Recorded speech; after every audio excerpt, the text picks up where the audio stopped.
Life is messy, our minds are messy, success is blinking messy. Join me, Charlotte Hopkins, on the Gloriously Messy Me podcast, where I'm opening up hearts, minds, and souls to navigate life's unique messiness. Exploring identity, culture, belonging, and success, I, along with some phenomenal special guests, will be sharing my own experiences, as well as impactful theories and top tips on how I help people unleash their incredible potential to take courageous action and build a life that they love. Okay, let's get on to today's episode. Huge warm welcome. Thank you so much for joining me. And if you've been listening to all of the other episodes, thank you so much for coming back. It's always a bonus when people come back. So today's episode is going to be a little bit different. And today's episode is all about what is success anyway. And when I was kind of writing the show notes and what I wanted to say, nothing was really coming out to me. And I was reading my journal back, and I've been journaling for about 2.5 years now. Not on a regular basis. I'm definitely not going to be publishing anything that's going to make me an Adrian Mole kind of character or show my age there, aren't I? But there was one thing that came up, and I just feel compelled to share that. So I apologize firsthand for those of you who are watching on YouTube and watch me looking up and down, but I am actually going to read the extract from my journal. Perhaps not word for word, but just to kind of discuss my messy journey with success and what it means to me. So I hope you will stick around and listen in. I would love to hear your thoughts on what success means for you, but this is absolutely what success means for me. Okay, so success is a loaded word for me. I'm a projector. So if you're into or you know human design, you'll know that as projectors, success is in our DNA. I'm an Enneagram 3, so driven, determined, successful, also built into my personality. I'm an ENFP, so energetic, intuitive, and goals orientated. I'm a Libra. Apparently, we're charismatic and driven by aesthetics. Not great when you got this wallpaper behind you. However, what's been a real challenge for me is, despite all of these things that I've read and researched, and over the last 3 or 4 years, I've done a lot, and I mean a lot, of soul searching. Not necessarily professional growth, although I've done plenty of that too. But just in terms of looking at identity. Now, I've been working within the space of health and social care and psychology for a really long time. I've been saying 20 years, but I've been saying 20 for at least 3 years now, maybe 4. So quite a while. And one of the things I've never really did was look more closely at who I was as a person. So I've always had this natural ability to know what I thought success looked like, but actually I'd never really looked at it at a micro level. So I know what it looks like at a micro level. I'd written to see the success being played out around me from people making multi-millions of pounds and dollars, people buying new Range Rovers, people hiring a cleaner. Oh, I'd love to have a chef. I'm sure my husband would love to have a chef too, because he does all the cleaning and cooking. Several holidays a year. People were having, I've watched people overcome crack and heroin addiction and alcohol use. I've seen people survive suicide ideation. I've seen people binging and, overcoming cocaine and alcohol use. I realized, though, that these were often coping mechanisms, and that for lots of people that they weren't actually living the dream. They were portraying this dream that they thought that they should have. Now, please don't get me wrong. I would love a new car, and I would love a bigger house, and I would certainly love to have a cook and a cleaner. But one of the things I realized is, whilst that is great, and there is no judgment here whatsoever, for me, it wasn't actually what I wanted. So I really knew what success looked like to others, but I didn't really understand what success looked like to me. So I've always struggled to see my own impact and influence. I know that I have it. People have told me. And I know I have this ability to make people see and feel seen and heard. I know because people have told me. I have always created a safe space for people to feel valued, and not just who they think they need to be, but often calling out the bullshit and being able to see them as their true, authentic selves, not just this external facing person. I knew I was a cheerleader and someone who can call out bullshit if they see it, mostly gently, but those who've known me for a little while know that sometimes I do a lot of tough love too. And that works for lots of people I work with. And I've had to learn how to be softer with those I love. And this ability to be straight talking and this ability to communicate really well has meant that I've been very aware of how chameleon-like I am. And this came to the forefront when I was writing this journal article out. So my ability to adapt to situations is a real asset, and I genuinely believe that. But it's often meant that I have to put a mask on. Not a lion mask, so not lion, raw, a lying, so not fibbing, not telling the truth, but just being somebody who can put aside her thoughts and feelings, and probably at times values. And I know some of the episodes we've talked about where I share a little bit more about that also. But personal impact is something that's really important to me. So when I started to really think about what is success, for me, personal impact was one of the first things I thought about. I have this really strong desire to help people develop really clear ideas about their happiness and what their success looks like. I genuinely crave the smile, that change in body language and confidence when they tell me, I feel so much clearer, or you've changed me, or that was just brilliant. And I am that trainer or that coach who gets to the end of a session, waits for everybody to leave the room, and frantically looks at the paperwork or the evaluation forms. I am that person who, despite 98% of people saying they would recommend my training, would look at that 2% and go, what did I do wrong? So I know that I'm here to impact people in the deepest way possible and to the core of their being, to really step out and create a strong sense of identity that means that they go out into the world and create the hugest ripple effect. But it was never quite as simple as that, because we need money. And I also wanted to work for myself. So there was something about this professional influence. And when I started my first business, so when we started Kimby, it was never just about making money. And I always wanted this legacy. I always wanted to know that I'd impacted the world in some way, whether that was person to person, community to community, organization to organization, or as we're working on at the moment, sector to sector. And I've always assumed that I was an excellent teacher. I am, not assumed, I am. I've won an award for it, and I have got qualifications at a really good level. And I have 99% of people would recommend me, and 98% of people would recommend my courses. And that is across hundreds and hundreds of training programs over the years.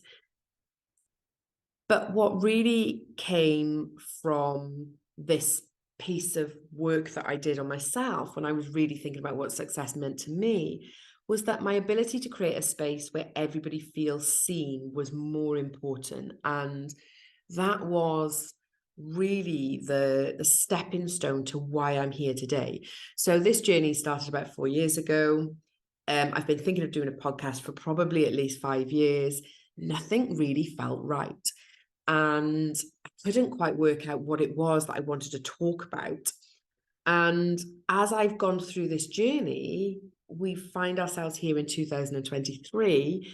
And I know 100% that the Gloriously Messy Me podcast is Charlotte Hopkins 100%, 110%. I am a glorious mess. I'm a glorious mess of success, failures, love, hate, everything in between. And one of the things I realized is my ability to influence thinking, to get people to really embrace themselves and to think clear, was a real strength. What I have managed to do is balance vulnerability with confidence in my talents and an understanding about what it takes to become influential. I can now stand and say to you right now, without that icky feeling, I'm a success coach. I create and I help people create their own personal impact and professional influence. That's what I do.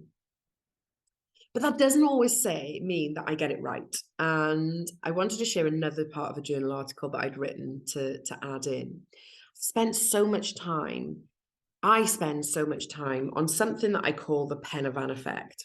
So the Pen y Fan effect is essentially something that, if anybody's walked up any kind of mountains really, but in Wales, we've got South Wales, the highest summit is Pen y Fan. And when you walk at Pen y Fan, you kind of have to do a couple of turns. And as you walk up the mountain, you look back and go, oh my goodness, look how far I've walked. I'm feeling it. I'm out of breath, but yay, go me. My car's, looks like a little dinky car at the bottom. And then you look up and go, oh, I've still got so far to go. But you keep going, you keep persevering, and you get to the top and you go, yay, I made it. Only to realize that you're at the fake summit and the summit you're at is Corn V. So you realize that you've got to keep going to get to Pen y Fan, and you realize you've come so far. So around the corner you get, and then up you get, and you finally reach the summit of Pen y Fan. And when you're up there and you're there on a clear day, it is the most spectacular viewpoint. But when you're there, you can see across the Brecon Beacons, you can see across, all of these different mountain ranges. And all you want to do is go, I want to go there, and I want to go there, and I want to go there. So it's called the Pen y Fan effect for that reason, that it never feels enough. And I was that person that never really felt that it was enough. And it wasn't that I didn't feel good enough. It wasn't really that I didn't feel that I had achieved enough. What it meant was I was constantly looking forward. And when I did this activity, one of the things that I wanted to look at was the top 5 things that I was really proud of, that I felt were success. So the first thing was that my children are healthy.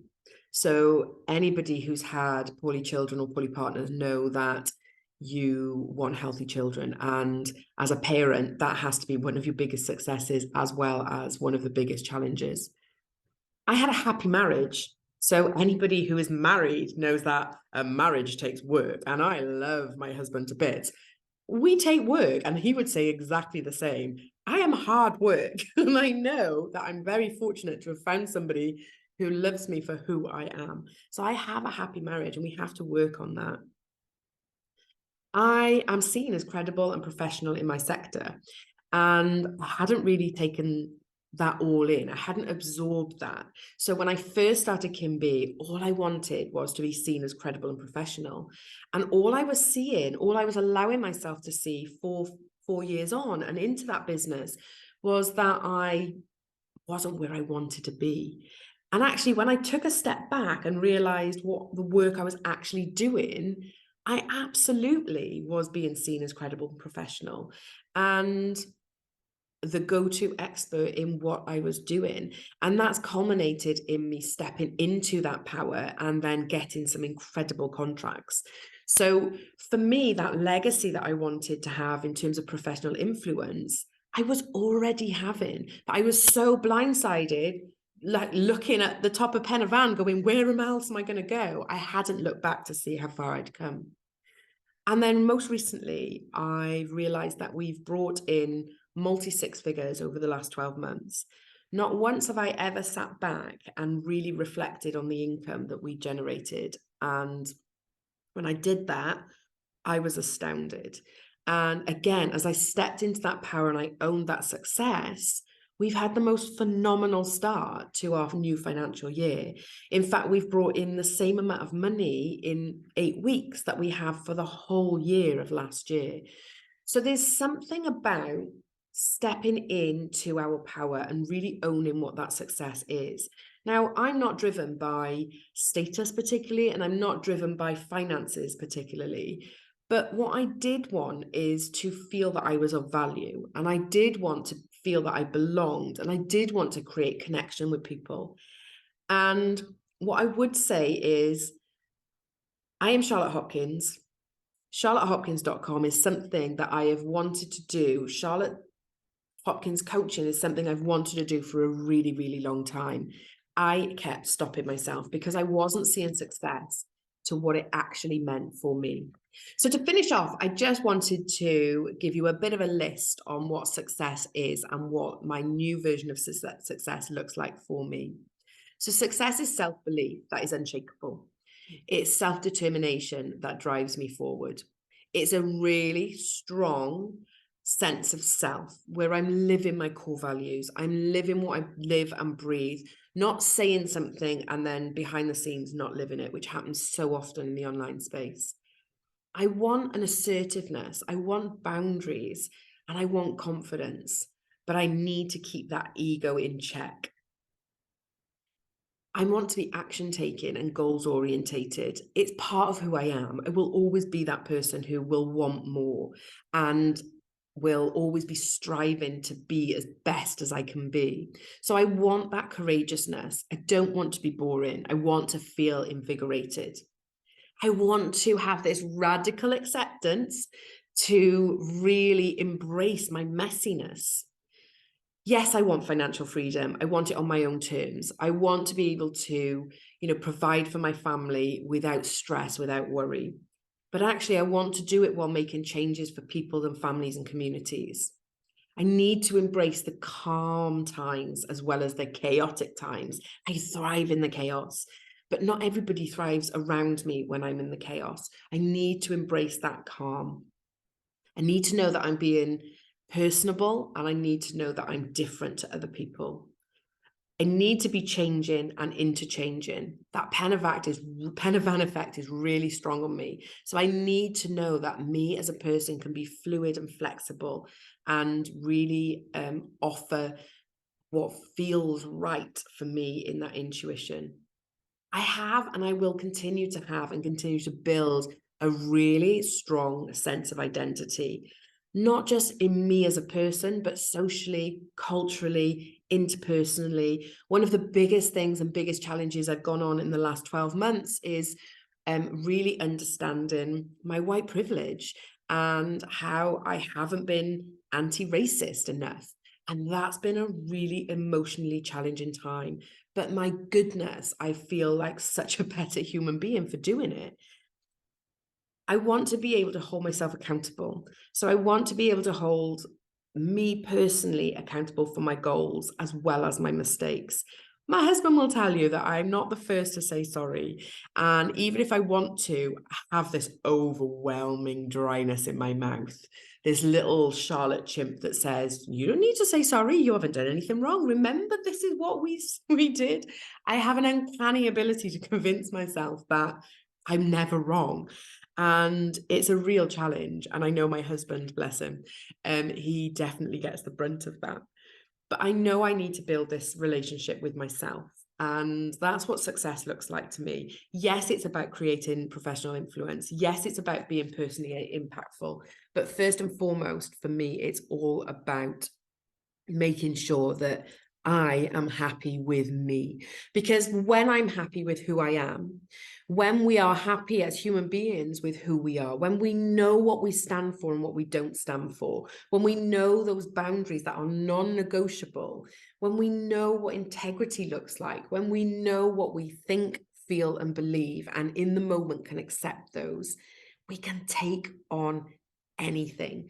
And yes, we're going to have challenges, but when we look at what success is, surely we should be living in the moment and not continuously looking at the next step.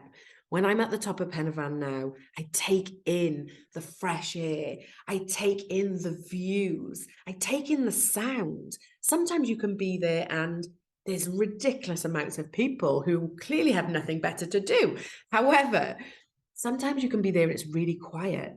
The silence is beautiful. The air you breathe in is so much fresher than where I live in Cardiff. The sights and the views when it's clear are just breathtaking.